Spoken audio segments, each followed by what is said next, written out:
everyone. In this video, I am going to discuss Chapter 1, the Indian Constitution from Class 8 Civics. In notes को आप अगर ध्यान से देख लेते हैं तो आपको पूरा लेसन ये बहुत अच्छे तरीके से समझ में आ जाएगा. थोड़ा सा सिविक्स बच्चों को टफ लगता है, but this video will make everything easy for children. Watch the video till the end. Topics in the chapter. इस चैप्टर में जिन टॉपिक्स को डिस्कस किया गया है वो है need of constitution in a country. Country में कॉन्स्टिट्यूशन की आवश्यकता. की features of Indian constitution. Indian constitution के की फीचर्स, उनका इंट्रोडक्शन और की फीचर्स. फंडामेंटल राइट्स और जो मौलिक अधिकार है, फंडामेंटल राइट्स है, उनको डिस्कस किया गया है. Why does a country need a constitution. Country को कॉन्स्टिट्यूशन की जरूरत ही क्यों होती है. A constitution helps serve as a set of rules and principles that all persons in a country can agree upon as the basis of the way in which they want the country to be govern. Constitution help करता है इस तरीके से सेवा करने में कि कुछ रूल्स और सिद्धांत होते हैं, उनका सेट होता है कॉन्स्टिट्यूशन, और that all person in a country can agree upon. और ये वो रूल्स होते हैं, वो सिद्धांत होते हैं जिन पे एक कंट्री के सारे लोग एग्री करते हैं as the basis of the way in which they want the country to be govern. और ये उस तरीके का एक आधार तैयार करता है कि जिस तरीके से वो कंट्री को चाहते हैं कि उनके कंट्री का शासन चले. The constitution can also define the nature of A countries political system. Constitution किसी भी कंट्री के पॉलिटिकल सिस्टम कैसा होगा इसको भी परिभाषित करता है. For example, Nepals earlier constitution stated. जो नेपाल का पहले वाला कॉन्स्टिट्यूशन था उसमें ये कहा गया था that the country was to be ruled by the king and his council of ministers. कि कंट्री के ऊपर राजा और उसके मिनिस्टर्स का शासन होगा. The constitution often lays down rules. Constitution अक्सर रूल बनाता है that guard against this misuse of power by our political leaders. ताकि हमारे जो पॉलिटिकल लीडर्स हैं वो पावर का मिसयूज ना कर सकें. For example, in the Indian constitution many laws contain in the section on fundamental rights. Indian constitution में बहुत सारे लॉ हैं जो कि फंडामेंटल राइट्स का जो सेक्शन है उसमें है. In a democracy the constitution also ensures. Democracy में कॉन्स्टिट्यूशन ये भी श्योर करता है that a dominant group does not use its power against the other. कि अगर जो भी सोसाइटी में, कंट्री में मेन ग्रुप है, डोमिनेंट ज़्यादा प्रभावी ग्रुप है, वो दूसरे ग्रुप के अगेंस्ट अपनी पावर का मिसयूज ना करे. लेस पावरफुल पीपल और ग्रुप्स, जो कम पावरफुल लोग हैं या कम पावरफुल ग्रुप्स हैं, उनके विरुद्ध वो अपनी पावर का मिसयूज ना करें. The constitution helps to protect us against certain decisions that we might take that could have an adverse effect on the larger principles that the country believes in. Constitution हमारी इस चीज़ में भी सुरक्षा करता है कि कुछ ऐसे फैसले ना हो जो कि हमारे कंट्री के जो सिद्धांत हैं उन पर गलत प्रभाव डालें, जिनमें कि हमारा कंट्री विश्वास करता है. For example, it is possible that many people who live in a democracy might come to strongly feel that party politics has become so harsh that we need a strong dictator to set this right. उदाहरण के लिए ऐसा possible हो सकता है कि बहुत सारे लोग जो डेमोक्रेसी में रहते हैं वो कभी ये फील करने लगें कि पार्टी पॉलिटिक्स बहुत ही गलत है, हार्श है, और इसलिए हमें एक डिक्टेटर चाहिए बड़ा स्ट्रॉन्ग जो इसे ठीक कर दे.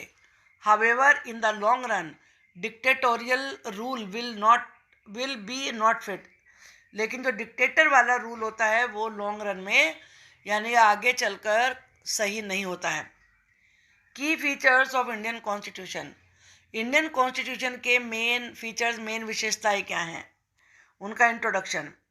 The long experience of oppressive rule under the colonial state convinced Indians that free India should be A democracy.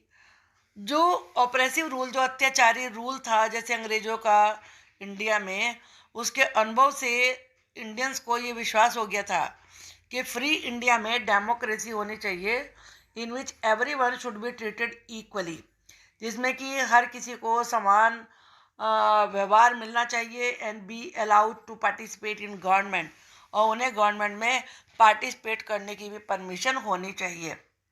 The constituent assembly was form in 1946।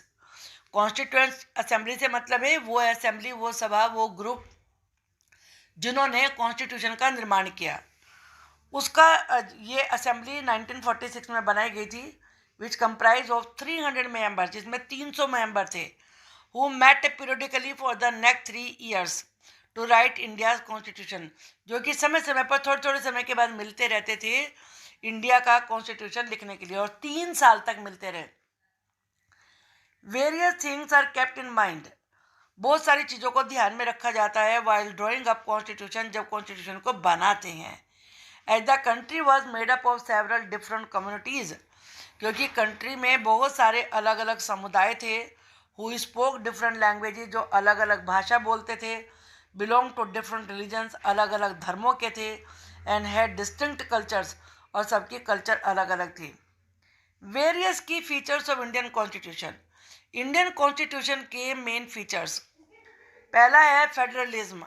It means existence of more than one level of government.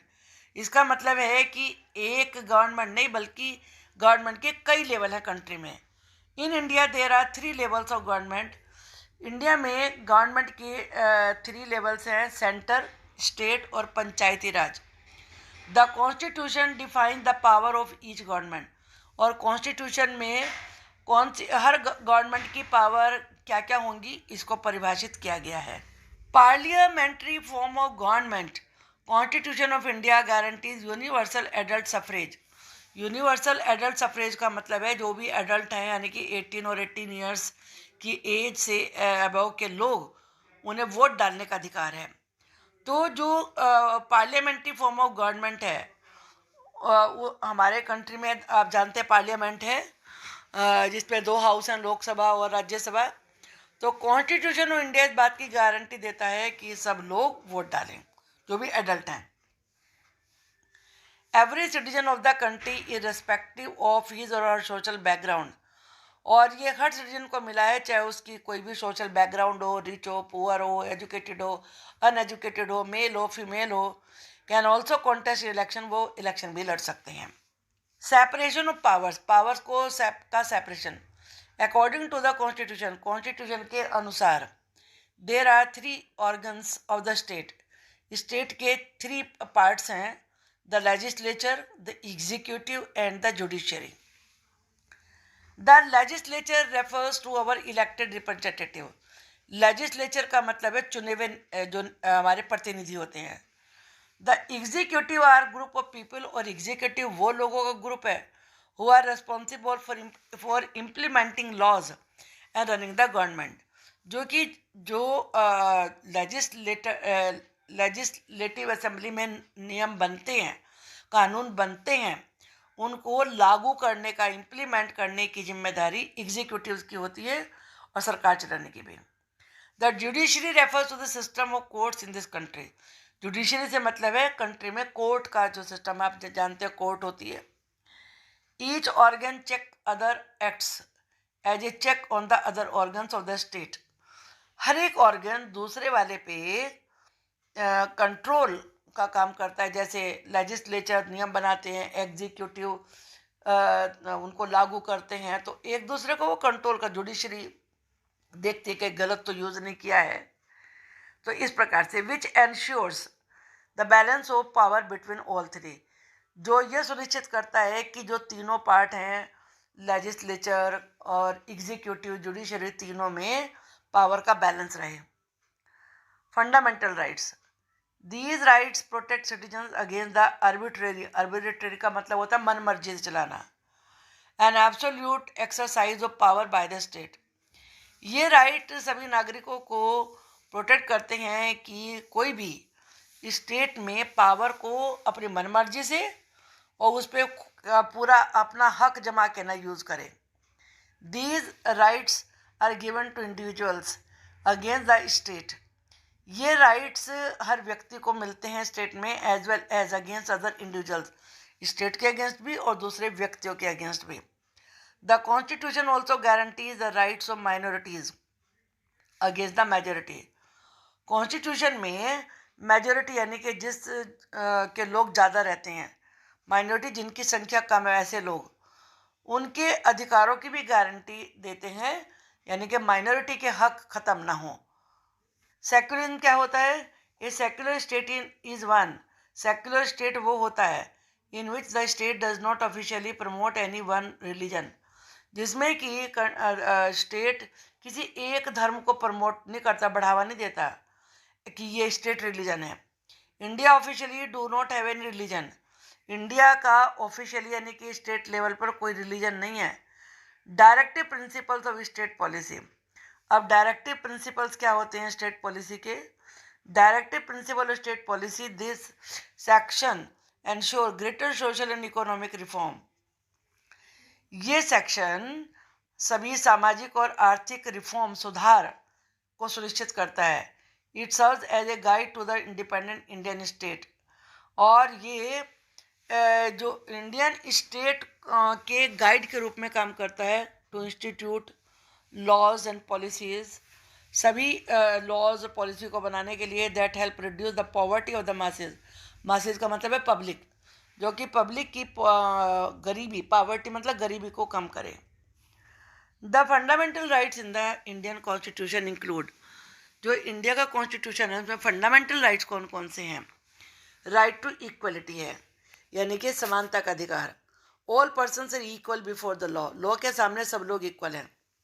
This means, इसका मतलब ये that all person shall be equally protected by the laws of the country, के सारे लोग country के कानून के आगे समान रूप से हैं और कानून के से सुरक्षित हैं।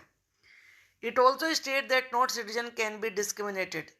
ये भी गारंटी देता है कि किसी भी सिटीजन के साथ कोई भेदभाव नहीं होगा against on the basis of the religion, caste और सेक्स, इस आधार पे कि उनका धर्म क्या है, उनकी जाति क्या है, या वो मेल है कि फीमेल है। नेक्स्ट है राइट टू फ्रीडम, आज़ादी का अधिकार। This includes the right to freedom of speech and expression. ये अधिकार देता है कि आपको बोलने का, अपनी बात को व्यक्त करने का अधिकार है। The right to form association, आपके पास एसोसिएशन बनाने का अधिकार है। The right to move freely, freely move करने का अधिकार है। And reside in any part of the country, reside का मतलब रहना, कंट्री के किसी भी हिस्से में रहने का अधिकार है। And the right to practise any profession, occupation और बिजनेस, कोई भी व्यवसाय, कोई भी नौकरी, कोई भी बिजनेस करने का अधिकार है। इसके बाद है राइट अगेंस्ट एक्सप्लॉयटेशन, यानी कि एक्सप्लॉयटेशन का मतलब होता है शोषण, आपका कोई गलत प्रयोग करे उससे बचाव के लिए अधिकार। The constitution prohibits trafficking, trafficking का मतलब होता है दूसरे व्यक्ति को बिना मर्जी के उनके दूसरे देशों में जाके बेच देना। फोर्स लेबर, ज़बरदस्ती मजदूरी करवाना। Children working under 14 years of age, 14 साल से कम उम्र के बच्चों से काम करवाना, इसको ये रोकता है। Freedom, right to freedom of religion, धर्म को अपनाने की आज़ादी का अधिकार। Every person has the right to practise, profess and propagate the religion of the choice. हर व्यक्ति को अधिकार है वो अपनी मर्जी का रिलीजन अपनाए, बढ़ावा दे उसे। तो ये है right to freedom of religion. के बाद है कल्चरल एंड एजुकेशनल राइट्स, सांस्कृतिक और शैक्षिक अधिकार। द कॉन्स्टिट्यूशन स्टेट्स, ये हमारा कॉन्स्टिट्यूशन ये भी बताता है दैट ऑल माइनॉरिटीज़ के जो भी कम संख्या के लोग हैं, रिलीजियस और लिंग्विस्टिक, चाहे कम किसी धर्म को मानने वाले कम लोग या किसी भाषा को अपन बोलने वाले कम लोग, can set up their own educational institution, वो अपनी मतलब शैक्षिक संस्थाएं बना सकते हैं। In order to preserve and help develop in their own culture, अपनी कल्चर को बनाने के लिए और डेवलप करने के लिए। राइट टू कॉन्स्टिट्यूशनल रेमेडीज़, यानी कि अगर कॉन्स्टिट्यूशन में कोई सुधार करना है, कोई गलत है तो उसको ठीक करना है, उसका अधिकार। This allow citizen to move the court, ये नागरिकों को अधिकार देता है कि वो कोर्ट में जा सकते हैं इफ दे बिलीव, अगर उन्हें ये वैसा लगता है that any of their fundamental rights have been violated by the state, कि स्टेट के द्वारा उनके किसी राइट का उल्लंघन किया गया, उन्हें किसी अधिकार से वंचित किया गया है। आई होप कि आपको ये वीडियो ज़रूर पसंद आई होगी। इसके मैं अभी आगे के लिए क्वेश्चंस की वीडियो भी बनाऊंगी, उसको भी देखिए आप, और इस वीडियो के बारे में मुझे लिख के बताइए कि आपको कैसी लगी। Thank you.